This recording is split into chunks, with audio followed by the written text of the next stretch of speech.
Assalamualaikum warahmatullahi wabarakatuh. Perkenalkan, nama saya Rosyad Rama Abdul Ghani dengan NIM 25106021076 dari Prodi Hukum Ekonomi Syariah.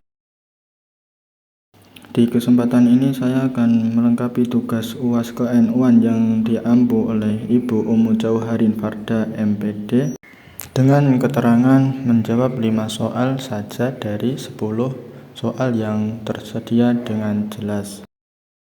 Dan ini adalah penjelasan sebagai berikut. Soal nomor 1. Jelaskan mengapa penting mempelajari Nahdlatul Ulama. Mempelajari Nahdlatul Ulama sangatlah penting karena beberapa alasan mendasar sebagai berikut. Memahami Islam moderat atau wasatiyah. NU adalah organisasi Islam terbesar di Indonesia yang konsisten mengusung nilai tawazun, i'tidal, dan tasamuh. Mempelajari NU membantu kita memahami bagaimana Islam dapat dipraktikkan dengan damai di tengah masyarakat yang majemuk. Menjaga tradisi dan budaya lokal, NU mendemonstrasikan bagaimana agama dan budaya lokal bisa saling menyatu tanpa menghilangkan syariat. Sejarah perjuangan bangsa, NU terlibat aktif dalam merebut dan mempertahankan kemerdekaan Indonesia. Mempelajari NU berarti memahami bagian penting dari sejarah berdirinya NKRI. Dan selanjutnya adalah soal nomor 4. Jelaskan apa yang disebut Komite Hijaz. Komite Hijaz adalah sebuah kepanitiaan yang dibentuk oleh para ulama pesantren pada tanggal 31 Januari 1926. Tujuan pembentukan komite ini dibentuk untuk mengirimkan delegasi ke Arab Saudi guna menemui Raja Ibnu Saud.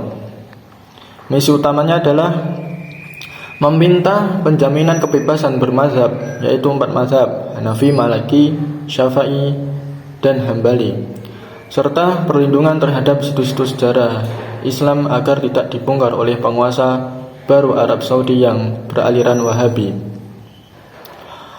Komite Hijaz inilah yang menjadi cikal bakal langsung dari lahirnya organisasi Nahdlatul Ulama. Dan berikutnya adalah soal nomor 5. Jelaskan hubungan NU dan pesantren.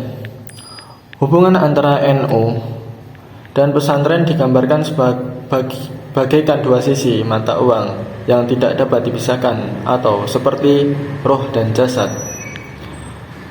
Basis kelahiran, NU lahir dari rahim pesantren. Pendiri-pendiri NU seperti Kiai Haji Hasyim Asy'ari dan Kiai Haji Abdul Wahab Hasbullah adalah para pengasuh pesantren.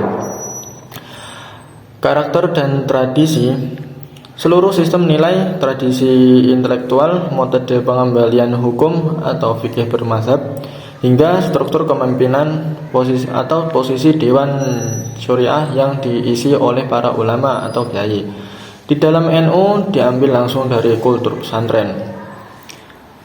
Pesantren berfungsi sebagai basis massa, tempat federasi, sekaligus benteng pertahanan ideologi Aswajah atau Ahlus Sunnah wal Jamaah bagi NU. Dan berikutnya adalah soal nomor 7. Jelaskan pergerakan NU secara umum dalam masa kolonialisasi Belanda. Pada masa penjelajahan Belanda, pergerakan NU berfokus pada strategi non-kooperatif yang bersifat kultural dan edukatif.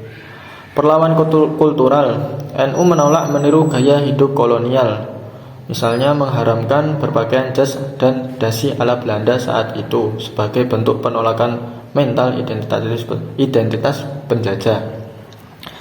Pemberdayaan umat, NU berfokus memperkuat benteng pertahanan umat melalui jaringan pesantren, madrasah, dan penguatan ekonomi warga agar masyarakat mandiri dan tidak bergantung pada Belanda. Sikap politik, NU secara tegas menolak kebijakan-kebijakan Belanda yang merugikan Islam seperti ordonansi, sekolah liar, dan ordonansi perkawinan sipil. Dan berikutnya adalah soal nomor 10.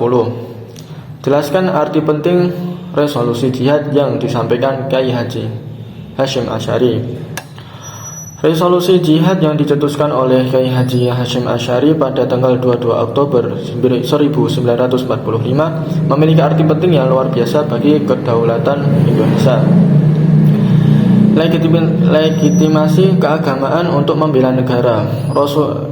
Resolusi ini menegaskan bahwa pembelaan tanah air dari penjajah adalah kewajiban agama atau hukumnya fardhu ain bagi setiap muslim yang berada dalam radius 94 km dari posisi musuh.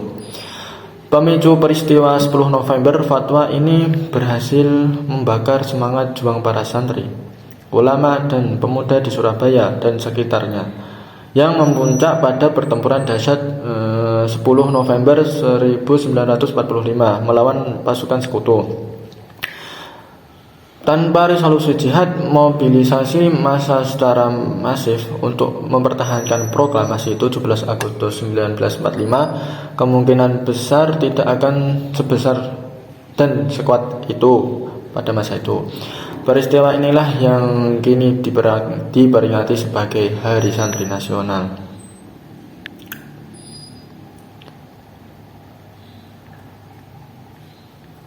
Sekian, terima kasih. Apabila ada salah kata dan kurangnya mohon dimaafkan. Wabillahi taufiq wal hidayah wa ridha wal inayah. Wassalamualaikum warahmatullahi wabarakatuh.